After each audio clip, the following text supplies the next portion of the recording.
그날 나는 갓난아이를 두고 떠났다. 아무것도 가진 게 없던 22살. 그게 그 아이를 위한 선택이라 믿었다. 20살에 임신했을 때도, 혼자 아이를 낳았을 때도, 보육원 문 앞에서 아기를 내려놓았을 때도 그렇게 살아왔다. 그런데 40해가 지난 오늘, 그 아이가 내 앞에 나타났다. 오늘도 정옥은 새벽 5시에 눈을 떴다. 66년을 그렇게 살아왔기에 몸이 시계처럼 정확했다. 자다 깨다를 반복하던 밤, 손가락 관절이 쑤시고 무릎이 욱신거리는 것은 봄이 되어도 해결되지 않는 문제였다. 강남역 뒷골목 건물 3층, 방 4평, 구두방 8평. 이것이 정옥의 전부였다. 낡은 간판에는 작은 글씨로 정옥 구두방이라고 적혀 있었다. 누군가는 구두 정옥, 누군가는 구두 할머니라고 부르곤 했다. 아침 8시, 셔터를 올릴 때마다 같은 풍경이 펼쳐졌다. 젊은이들이 오가는 거리, 비싼 커피숍과 옷가게들. 정옥의 구두방은 그 사이에서 겨우 숨을 쉬고 있었다. 손님은 줄었다. 요즘 사람들은 구두를 버리고 새 것을 사버렸다. 그래도 정옥은 날마다 이랬다. 해야 할 일이 있다는 것, 누군가를 기다린다는 것만으로도 충분했다. 익숙한 오후 햇살이 낮게 깔려 들어오던 오후, 구두방 문이 열렸다. 정옥은 먹던 도시락을 내려놓고 고개를 들었다. 손님이 드물던 시간이었다. 의아함이 얼굴에 떠올랐을 때 한 여자가 문 안으로 들어섰다. 연령대는 40대 중반 정도. 어두운 새 코트를 입고 있었다. 얼굴은 창백했고 눈가에는 생각이 많은 사람처럼 주름이 패여 있었다. 손에는 낡은 검은 구두 한 짝이 들려 있었다. 그 여자는 천천히 정옥을 바라봤다. 정옥은 일어나지 못했다. 이정옥 씨 맞죠? 목소리가 떨렸다. 마치 이 순간을 위해 오랫동안 준비한 사람처럼. 정옥의 손가락이 떨리기 시작했다. 네, 맞습니다. 저예요. 유나. 그 이름을 들었을 때 정옥의 손에 들린 구두가 바닥에 떨어졌다. 까르륵 소리가 났다. 금속 굽이 바닥과 부딪히는 소리였다. 작은 음성이 구두방의 천장까지 크게 울렸다. 정옥의 눈앞이 하얘졌다. 뭐? 저 유나예요. 그 여자가 다시 말했다. 차분하고 정중하게. 마치 자신을 소개하는 것처럼, 누군가의 딸이 아닌 하나의 인간으로서 자신을 제시하는 것처럼. 정옥은 흔들렸다. 앉아있던 목재 의자가 삐걱거렸다. 40년. 정확히 40년 하고도 8개월. 그 시간 동안 단 한 번도 마주하지 않기 위해, 잊기 위해, 그저 살아내기 위해 애써온 그 이름이 낯선 여자의 입에서 흘러나왔다. 아니야. 당신 누구야? 목소리가 잘렸다. 정옥은 그 여자의 얼굴을 제대로 보기 시작했다. 눈의 모양, 입술의 곡선, 이마의 높이. 낡은 구두방의 조명 아래서 한 인간이 자신의 그림자를 마주하는 듯 했다. 그것은 다른 누군가가 아니라 스스로의 젊은 시절이었다. 유나요. 엄마 딸 유나 제가 찾아왔어요. 유나가 한 발 앞으로 나섰다. 손에 든 낡은 구두를 내밀었다. 이 구두요. 엄마가 만드신 거예요. 정옥은 그 구두를 봤다. 아주 낡은 검은 가죽 구두였다. 한쪽 굽이 쏠려 있었고 가죽은 여기저기 갈라져 있었다. 하지만 박음질은 정교했다. 그것은 자신의 손이 만든 것이었다. 이건 내가 만든 1984년 5월 보육원에서 주신 구두예요. 유나의 목소리가 떨렸다. 그 구두를 신고 자라왔어요. 엄마가 만드신 손길이 느껴진대요. 원장 선생님이 그렇게 말씀하셨어요. 정옥의 눈에서 눈물이 흘렀다. 자신도 모르게 46년을 참아온 것이 한순간에 터져나왔다. 다시 만나고 싶었어요. 유나가 조용히 말했다. 그 여자는 인사를 하듯이 고개를 약간 숙였다. 엄마 안녕하세요. 정옥은 아무 말도 할 수 없었다. 대신 거기 서 있었다. 66년을 낡은 구두방에서 살아온 그 여자는 그저 눈물을 흘렸다. 우리 여행 가요. 유나가 다시 말했다. 목소리에는 간절함이 묻어났다. 마치 이 요청이 거절될 수 없을 정도로 중요하다는 듯이. 정옥은 여전히 아무 말도 하지 못했다. 그저 손에 든 낡은 구두를 바라봤다. 자신의 손으로 만든 그 구두. 40년 전 22살의 손가락으로 박음질한 그 구두가 지금 자신 앞에 있었다. 언제까지 함께 있고 싶어? 정옥의 입에서 떨린 목소리가 나왔다. 돈 없어. 가까운 데만 갈 수 있어. 강릉 정도면. 괜찮아요. 유나가 웃음을 지었다. 40년 만에 만난 딸의 웃음이었다. 그 정도면 충분해요. 정옥은 창밖을 봤다. 4월의 햇빛이 골목으로 스미고 있었다. 거기는 여전히 젊은이들이 오가고 있었다. 세상은 변했지만 정옥과 유나 사이의 시간은 여전히 40년 전에 멈춰 있었다. 언제 출발할까? 정옥이 물었다. 내일이면 괜찮아요. 유나가 말했다. 그 순간 정옥은 느꼈다. 평생 잠긴 어떤 문이 미세하게 아주 천천히 열리고 있다는 것을. 그것이 정말로 열릴지 아니면 다시 닫혀버릴지는 모르겠지만 그날 오후 낡은 구두방의 선풍기만 빙글빙글 돌고 있었다. 다음 날 아침 6시. 정옥은 눈을 떴지만 일어나지 못했다. 어제 일이 꿈은 아닐까. 그런 생각이 자꾸만 들었다. 66년을 혼자 살아온 사람이 갑자기 어떤 사연을 가져본다는 게 너무 낯설었다. 천장을 바라봤다. 벽에 스민 습기, 낡은 선풍기, 모든 게 평소처럼이었다. 하지만 손에는 낡은 검은 구두가 들려 있었다. 정옥은 천천히 일어났다. 무릎이 욱신거렸다. 화장실에 가서 얼굴을 씻었다. 거울 속의 자신은 여전히 66세 할머니였다. 주름진 얼굴, 희끗해진 머리. 하지만 그 눈은 어제와 달랐다.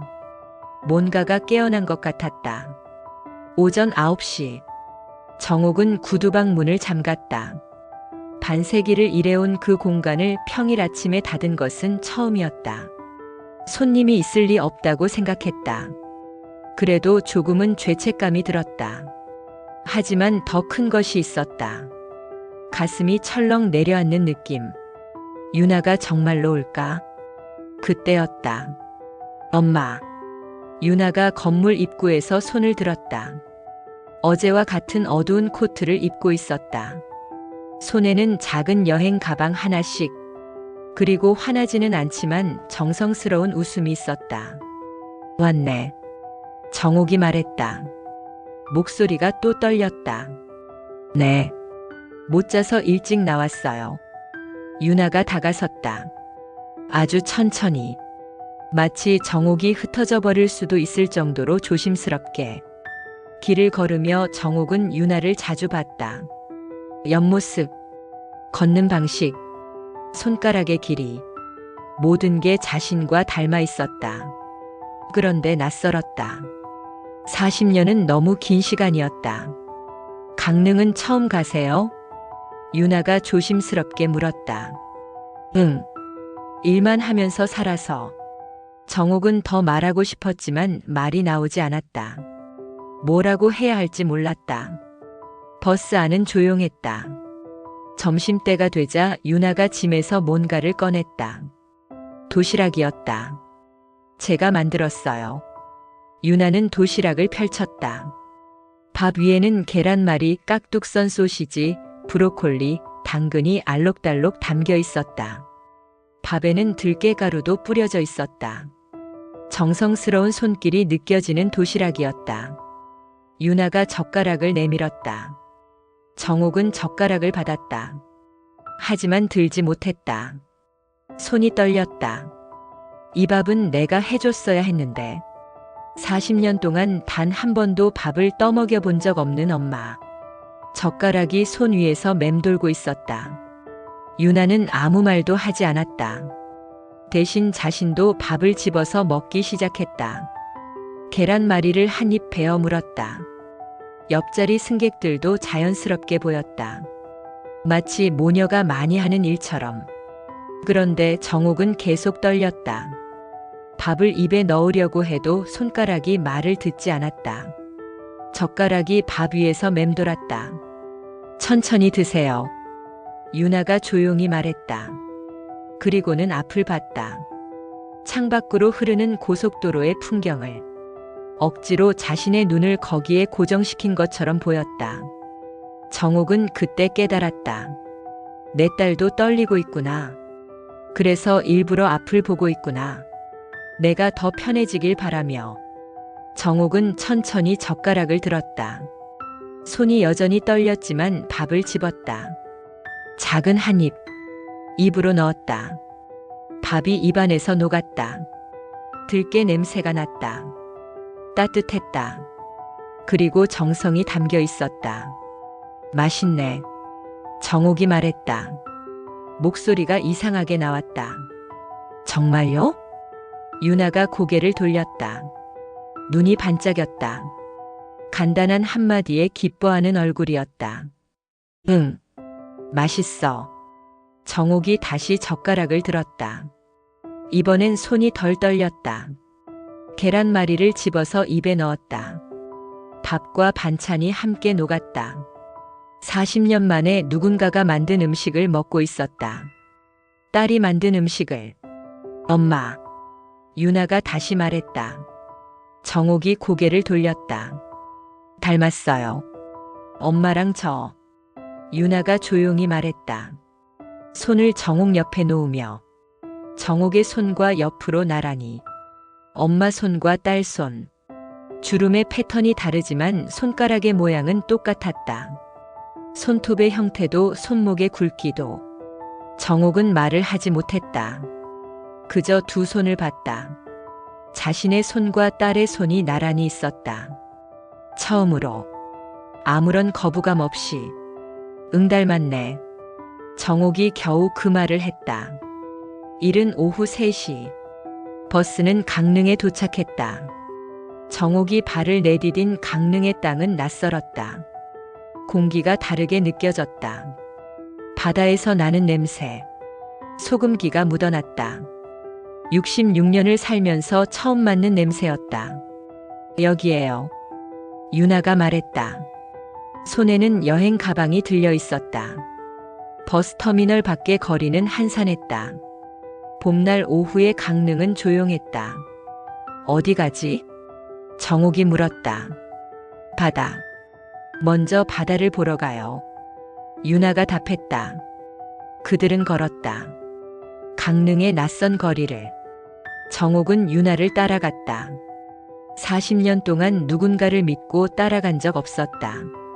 하지만 지금 정옥은 따라가고 있었다. 딸을 따라. 바다가 보였다. 정옥이 처음 본 바다였다. 66년 동안 한 번도 보지 못한 바다가. 회색과 파란색이 섞인 광대한 수평선. 파도의 소리가 들렸다. 크고 규칙적인 음향. 별로 안 와본 곳이지만 그래도 엄마랑 오면 좋을 것 같았어요.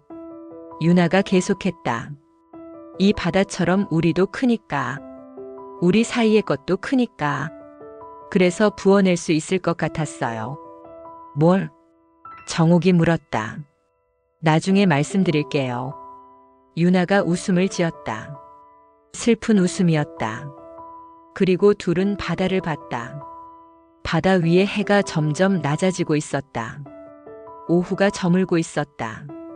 저 멀리 수평선에서는 파도가 계속 부서지고 있었다. 해가 거의 저물어 갈 때 둘은 아직도 바다 위에 있었다. 정옥은 모래사장에 앉았다. 신발을 벗고 발가락이 모래에 묻혔다. 66년을 살면서 처음이었다. 옆에는 유나가 같은 자세로 앉아 있었다. 둘 다 수평선을 바라보고 있었다. 말을 하지 않으면서도 같은 곳을 보고 있었다. 엄마. 유나가 말했다. 정옥이 고개를 돌렸다. 제 얘기를 할 때예요. 유나가 중얼거렸다. 목소리가 떨렸다. 마치 큰 용기를 내려고 하는 것처럼. 정옥은 말하지 않았다. 단지 들을 준비를 했다. 유나는 주머니에 손을 넣었다. 흰 봉투를 꺼냈다. 의료 기록지 같은 형태였다. 유나의 손이 떨렸다. 저 암이 있어요. 유나의 목소리가 매우 조용했다. 정옥은 움직이지 않았다. 귀만 열린 채로. 5년 전에 처음 진단받았고 치료받고 좋아졌는데. 유나가 계속했다. 작년에 재발했어요. 그리고 지금 말기예요. 정옥의 얼굴이 하얘졌다. 바다 위의 시간이 멈춘 듯 했다. 파도는 계속 부서지고 있었는데 정옥의 시간만 멈춰 있었다. 예후가 좋지 않다고 했어요. 의사가 얼마 남지 않은 것 같다고. 유나가 봉투를 정옥에게 내밀었다. 진단서였다. 병원 인장이 찍혀 있었다. 숫자와 의료 용어들. 하지만 정옥은 읽지 않았다. 손으로 받지도 않았다. 뭐? 정옥이 겨우 뱉었다. 근데 엄마 무서웠어요. 유나가 말했다. 이번엔 목소리가 떨리고 있었다.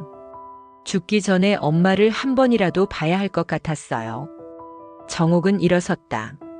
급하게. 모래 위에서 흔들거렸다. 뭐라고 하는 거야? 정옥의 목소리는 떨리고 있었다. 내가. 정옥은 말을 이었다. 내가 너한테 뭘 해줬어? 엄마로서 뭘 해줬어? 밥 한 끼 떠먹여 본 적도 없고 안아준 적도 없고. 정옥의 눈에서 눈물이 흘렀다. 그것은 어제 눈물과 달랐다. 자신도 모르게 터져나오는 눈물이었다. 40년을 참아온 죄책감이 한순간에 무너져 내렸다. 이제 와서 뭘 할 수 있겠어? 정옥이 중얼거렸다. 유나는 일어났다. 정옥 쪽으로 다가갔다. 천천히.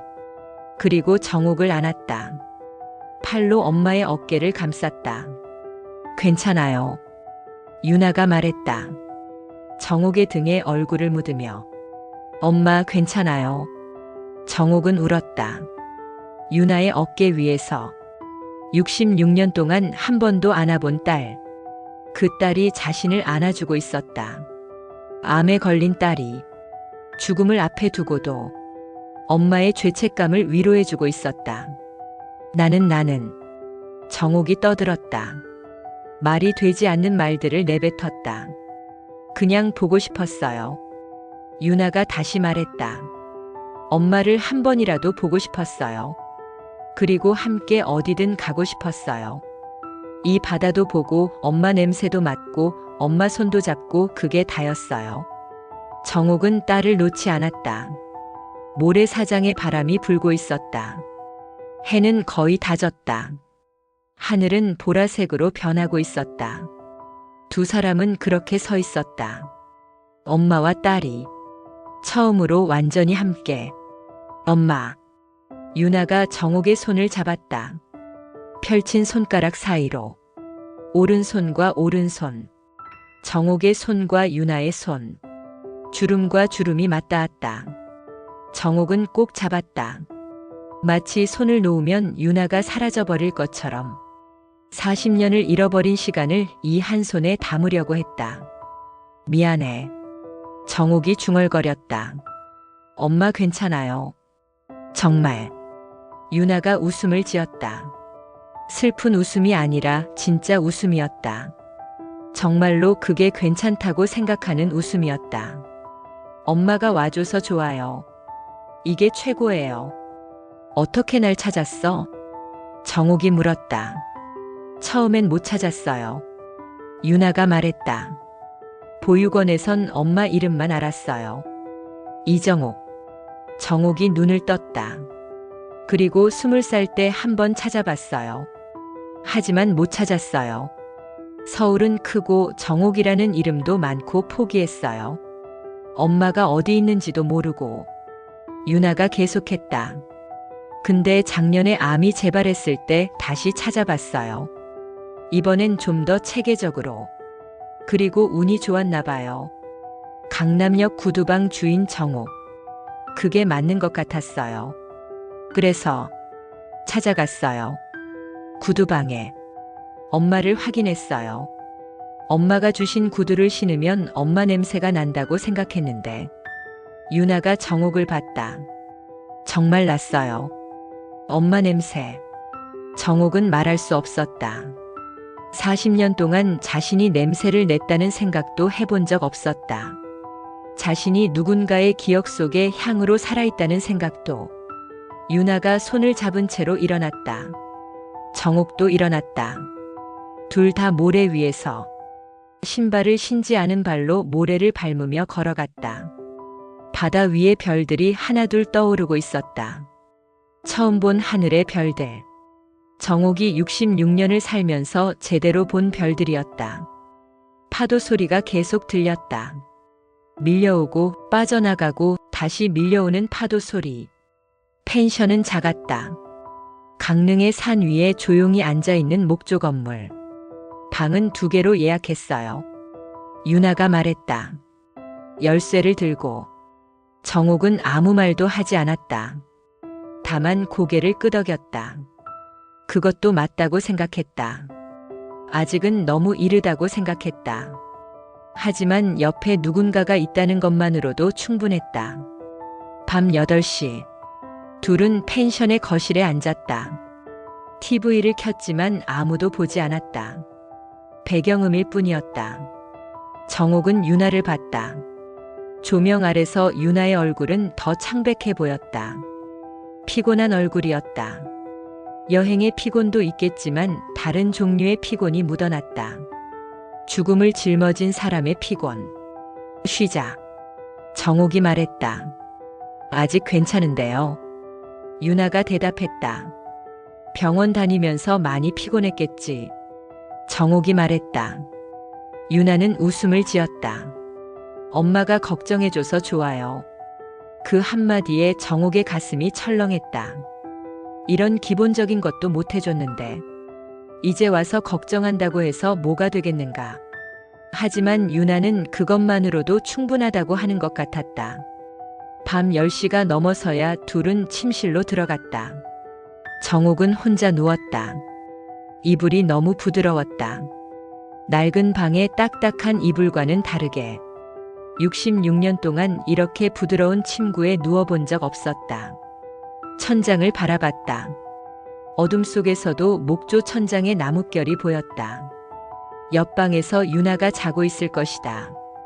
벽 하나를 사이에 두고 정옥과 유나. 정옥은 일어났다. 이불을 덮고 있을 수 없었다. 펜션을 나갔다.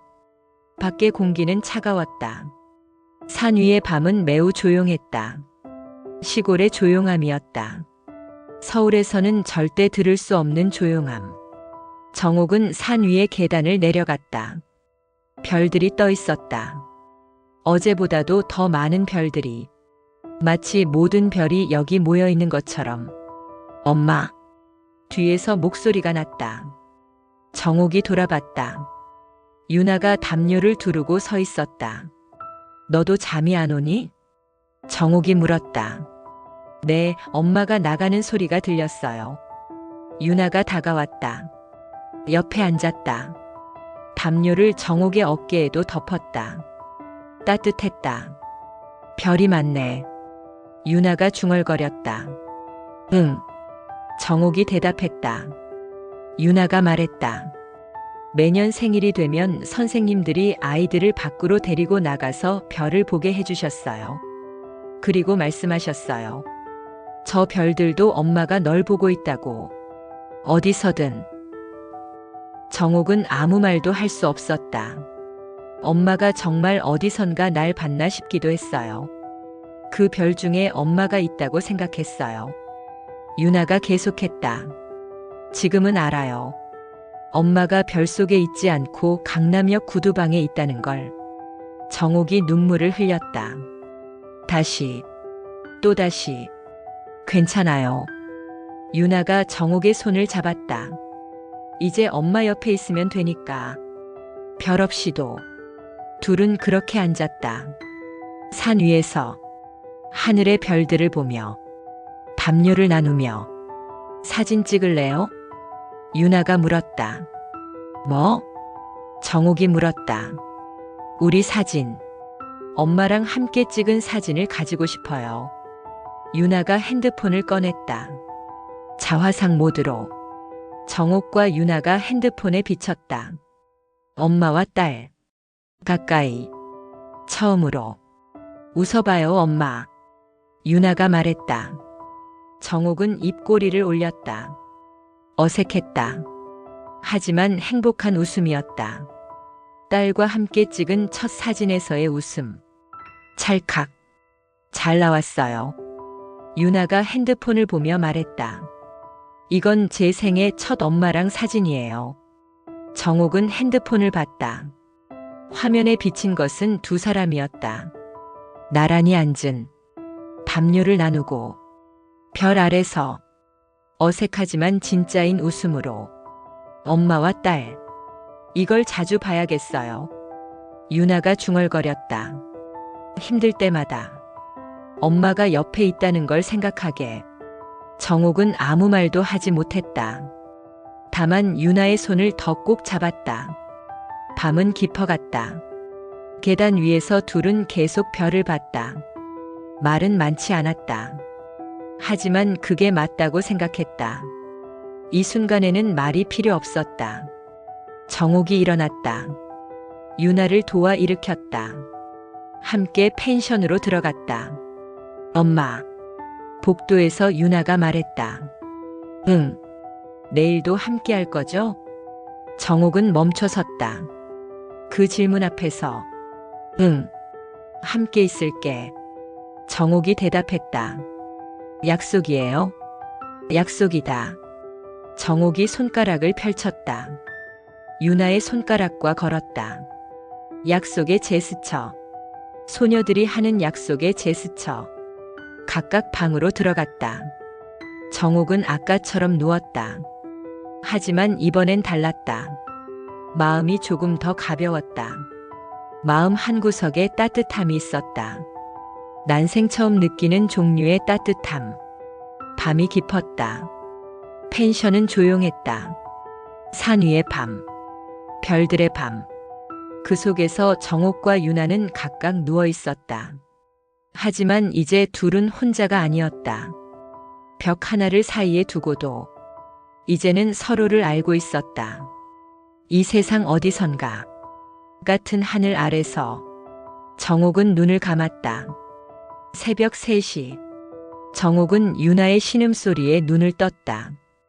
유나가 이불 위에서 몸을 웅크리고 있었다. 얼굴이 창백했다. 뭐야? 무슨 일이야? 정옥이 물었다. 가슴이 아파요. 유나의 목소리가 약했다. 숨도 잘 안 쉬어지고. 정옥은 재빨리 손을 유나의 이마에 가져다 댔다. 뜨거웠다. 아주 뜨거웠다. 119. 불러야겠다. 정옥이 중얼거렸다. 괜찮을 거예요. 그냥 병원 가자. 엄마랑 병원부터 가자. 정옥이 핸드폰을 집었다. 손이 떨렸다. 번호를 눌렀다. 강릉 5호 펜션입니다. 응급차 보내주세요. 의료진들이 유나를 들것에 올렸다. 정옥은 옆에 있었다. 하지만 할 수 있는 게 없었다. 단지 따라갔을 뿐이었다. 강릉의 병원 응급실. 의사들이 유나를 데려갔다. 정옥은 대기실에 남겨졌다. 할 수 있는 게 없었다. 보호자가 아니었다. 가족이 아니었다. 단지 낯선 여자일 뿐이었다. 정옥은 그렇게 앉았다. 의자 위에서 시간만 흐르고 있었다. 1시간, 2시간. 의사가 나왔다. 정옥이 재빨리 일어섰다. 환자의 보호자신가요? 의사가 물었다. 저 아니음. 정옥이 말을 더듬었다. 뭐라고 해야 할지 몰랐다. 환자분의 상태가 심각합니다.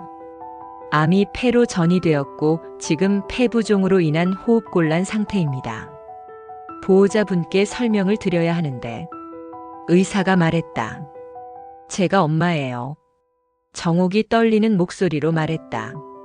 의사는 잠시 정옥을 봤다. 나이 차이가 많이 나 보였나 봤다. 하지만 더 이상 물어보지 않았다. 지금 산소 호흡을 돕고 있지만 환자분의 상태는 급격히 악화되고 있습니다.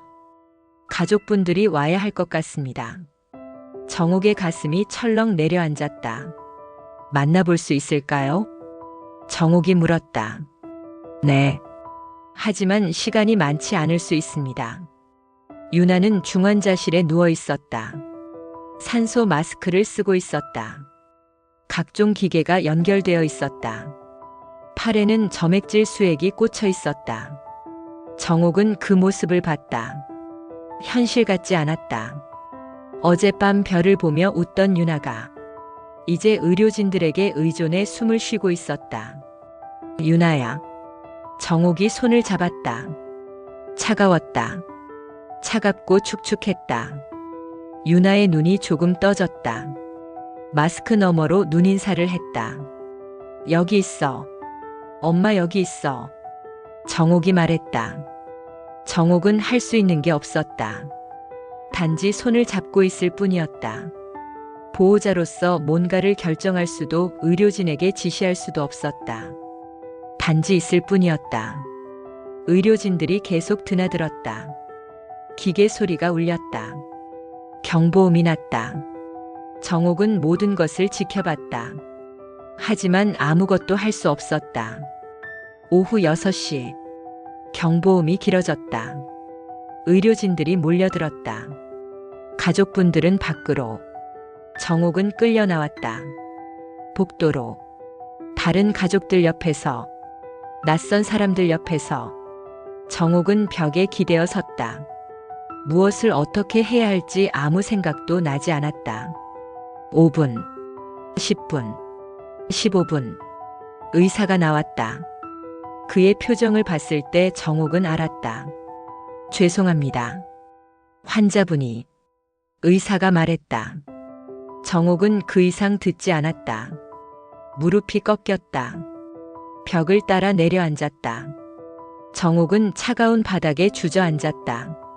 유나야. 정옥이 중얼거렸다. 더 이상 말이 나오지 않았다. 장례식장.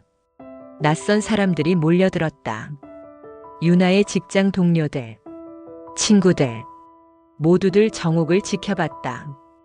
이 낡은 할머니가 유나의 엄마라고 했을 때 그들의 표정을 정옥은 잊을 수 없었다. 정옥은 영정 앞에 앉아 있었다. 미리 준비한 듯한 유나의 영정사진. 정옥의 손에는 핸드폰이 들려 있었다. 별 아래서 찍은 사진. 유나와 함께 웃는 사진. 생애 첫 가족 사진. 정옥은 그 사진을 봤다. 계속 봤다. 이게 현실인가? 2주 전. 아니, 3일 전까지만 해도 유나가 살아있었다. 말을 했다. 웃음을 지었다. 엄마라고 불렀다. 그런데 이제 없다. 정옥의 눈에서 눈물이 흘렀다. 하지만 그것도 현실 같지 않았다. 마치 누군가 다른 사람의 눈을 통해 보는 것처럼, 누군가 다른 사람의 얼굴에서 흐르는 눈물처럼. 정옥은 다시 사진을 봤다. 별 아래의 유나. 웃고 있는 유나. 이게 전부인가? 이 사진이 전부인가? 3일이 전부인가? 40년의 빚을 3일로 갚을 수 있나? 아니다. 절대 아니다. 정옥은 생각했다. 하지만 동시에 그것도 사실이라는 걸 알았다. 3일이 전부가 되어버렸다. 더 이상은 없다. 내일도 없고 모레도 없다. 유나는 없다. 일주일 뒤. 정옥은 다시 바다를 찾았다. 혼자서 멀리 떠날 수는 없었다. 서울과 가까운 서해 바다에서 해가 지는 걸 가만히 바라보았다. 잔잔한 파도가 정옥을 달래는 것 같았다. 유나와 함께 봤던 것과는 다른 파도였다. 혼자 보는 파도는 다르게 들렸다. 더 작고 더 힘없고 더 외로워 보였다. 정옥은 핸드폰을 꺼냈다. 별 아래의 사진. 그것을 봤다. 유나. 정옥이 말했다. 내 딸. 사진 속의 유나는 웃고 있었다. 부족하지만 진짜인 웃음으로. 미안해. 정말 미안해. 정옥이 중얼거렸다. 목소리가 떨렸다. 엄마가 너무 늦었어. 너무 늦었다. 정옥은 울었다. 크게. 소리내어. 바다 위에서. 얼마나 울었는지는 모르겠다. 하지만 울다 말고 정옥은 다시 사진을 봤다. 별 아래의 유나. 엄마와 웃고 있는 유나. 다음 생에는. 정옥이 말했다. 목소리가 바뀌었다. 다짐 같은 목소리였다. 다음 생에는 내가 먼저 찾아갈게. 파도가 밀려왔다. 정옥의 발을 적셨다. 그리고 그 파도 소리 속에서, 바람과 파도가 섞이는 그 속에서 정옥은 뭔가를 들었다. 유나의 목소리인지 자신의 마음인지 아니면 바다의 목소리인지 알 수 없었다. 하지만 들었다. 엄마, 우리 또 여행 가요. 정옥은 사진을 들었다. 별 아래의 유나. 자신의 딸. 그리고 정옥은 약속했다. 이 파도 소리 앞에서 혼자가 아닌 누군가와 응, 또 여행 가자. 유나. 모래 위에는 낡은 구두 한 짝이 있었다. 정옥이 챙겨온 것이었다. 1984년에 만든 구두. 40년을 유나가 신고 다닌 구두. 정옥은 그 구두를 집었다. 파도가 다시 밀려와 구두를 흔들었다. 정옥은 구두를 바다에 띄웠다. 천천히, 정성스럽게. 구두는 파도에 실렸다. 천천히 멀어지고 있었다. 정옥은 조용히 눈을 감으며 중얼거렸다. 우리 또 여행 가자. 유나야. 돌아갈 필요 없이 먼 곳으로. 유나에게 속삭이듯 중얼거렸다. 이번엔 바다만 답했다. 파도 소리로. 끝없이 밀려오는 파도 소리로.